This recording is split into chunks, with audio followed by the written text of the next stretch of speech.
अयोध्या में रामनवमी के जश्न पर रामलला के सूर्य तिलक की तैयारियां पूरी कर ली गई। अयोध्या में भव्य राम मंदिर के बनने के बाद पहली बार रामनवमी पर पूजन किया जाएगा।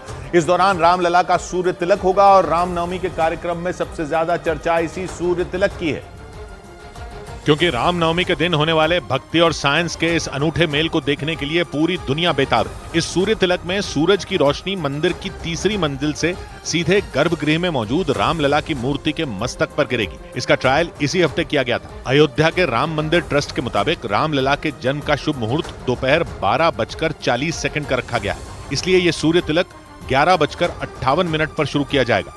इसके लिए वैज्ञानिकों और मंदिर का निर्माण करने वाली टीम ने खास तैयारी की हुई है। प्लान के मुताबिक मंदिर की तीसरी मंजिल में लगे एक शीशे के जरिए सूर्य किरणें सामने लगे अष्टधातु के पाइप से गुजरेंगी। इसके ठीक सामने रिफ्लेक्टर को इस तरह से लगाया गया है कि किरणें इसके बाद नीचे की तरफ जाएंगी। इस पाइप में अंदर की तरफ काला रंग चढ़ाया गया है ताकि उससे गुजरते वक्त रोशनी में कमी ना आए।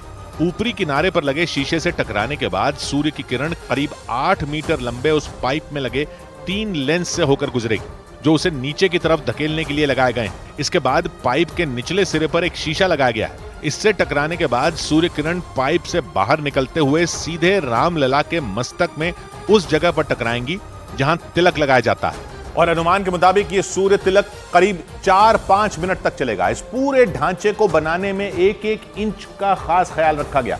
यहां तक कि गर्भगृह में जब मूर्ति की स्थापना की गई थी तब भी उसकी ऊंचाई को इसी हिसाब से तय किया गया था, ताकि आने वाले कई साल तक रामनवमी पर रामलला का सूर्य तिलक किया जा सके।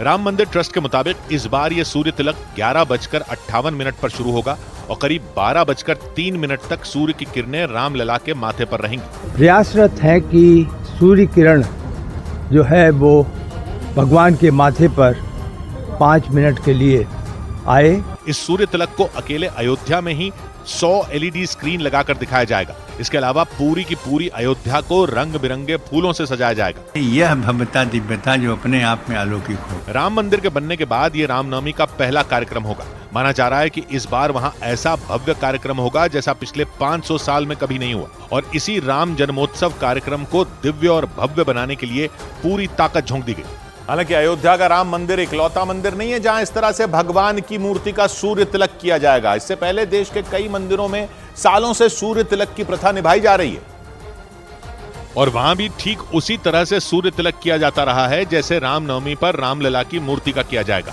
हालांकि इन मंदिरों में सूर्य की रोशनी को पहुंचाने के अलग अलग तरीके इस्तेमाल होते हैं। इनमें महाराष्ट्र के कोल्हापुर में महालक्ष्मी मंदिर सबसे ज्यादा मशहूर है। वहां किरणोत्सव के नाम से मशहूर ये प्रथा साल में 6 बार होती है। इनमें 2 बार सूर्य की किरणें महालक्ष्मी की मूर्ति के चरणों पर, 2 बार किरणें मूर्ति के बीचों बीच और 2 बार पूरी की पूरी मूर्ति पर पड़ती हैं।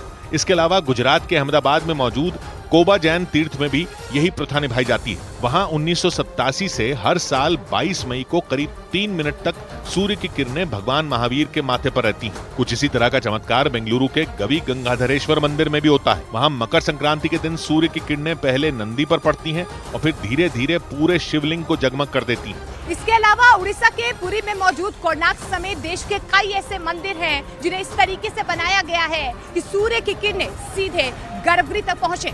और इसी तर्ज पर अयोध्या में रामलला की मूर्ति के लिए सूर्य तिलक का ढांचा तैयार किया गया ताकि आने वाले कई साल तक रामनवमी के दिन रामलला का सूर्य तिलक हो सके। इस बीच